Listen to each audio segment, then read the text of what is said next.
They told you it rained for 40 days and 40 nights. That God wiped the slate clean and Noah's Ark floated safely above it all, a simple tale of faith and survival. But what if I told you that story was just the surface?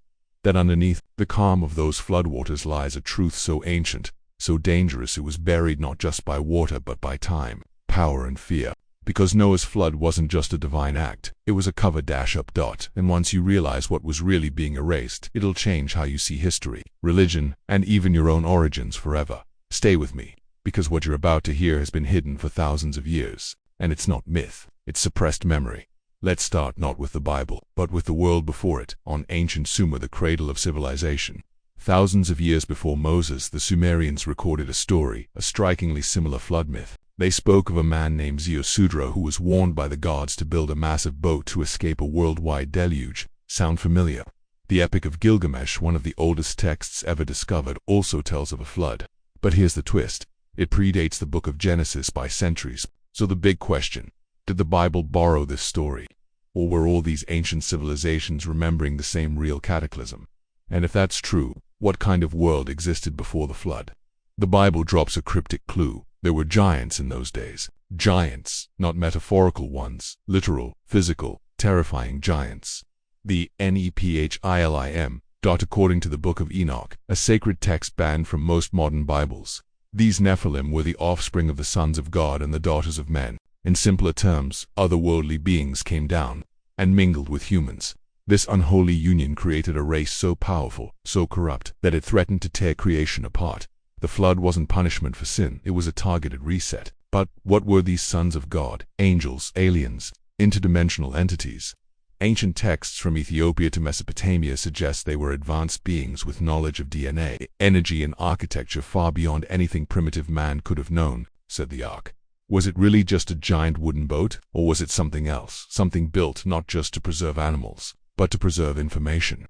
What if Noah's Ark was a biological vault, a container for the genetic blueprint of life, a ship encoded with sacred knowledge, instructions for restarting civilization, the kind of knowledge only a few were allowed to carry into the post-flood world?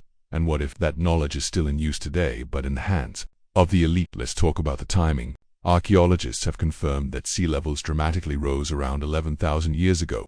This corresponds to the end of the last ice age, a time when massive ice sheets melted and flooded coastlines worldwide. Entire land masses were swallowed. And guess what we're finding today?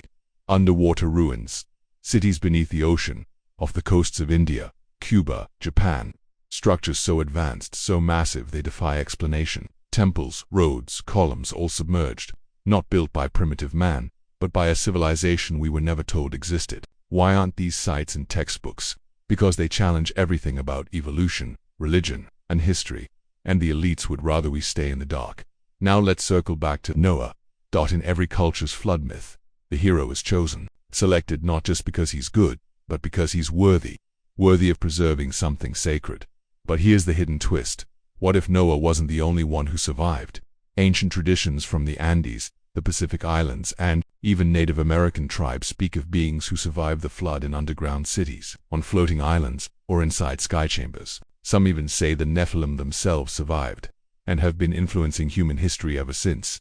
Could this explain the sudden rise of ancient empires, Egypt, Mesopotamia, the Indus Valley, all appearing fully formed with advanced science, astronomy, and mathematics?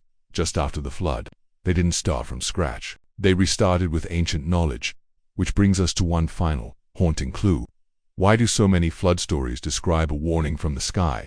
Whether it's in the Bible, the Gilgamesh epic, or Hopi legends, someone or something from above warns a chosen one, not just of water but of chaos, of a cosmic imbalance. It's as if the flood was the aftermath of a galactic war.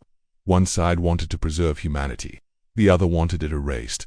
And now, in our age of satellites, deep-sea scans, and DNA sequencing, we're rediscovering what they tried to hide. We're uncovering evidence of hybrid species, hidden ruins, magnetic anomalies under Antarctica, cuneiform tablets detailing star maps, and suppressed books like Enoch, Jubilees, and Jasher, removed from religious canon because they speak too much truth.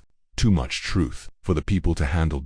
Because if we knew the full story, not just about Noah, but about what came before him, we'd realize we are not the first advanced civilization on Earth, and we may not be the last. We'd question the idea of a benevolent flood. we'd see it for what it may have been: a reboot, a purge, a controlled demolition of a world that dared to reach too high, to mix too deeply, and to uncover what was never meant to be known. So next time you see a rainbow, don't just think of promise, think of warning, because the ones who survived, the ones who carry that ancient knowledge, they haven't disappeared, they've just gone deeper, and they're waiting for the right moment to rise again. Like this video if your mind has just been cracked open, and if you want to go deeper into the survivors of the flood, the Tower of Babel, and how ancient bloodlines may still rule today, hit subscribe. The second flood may not be watered on, and next time we may not be so lucky.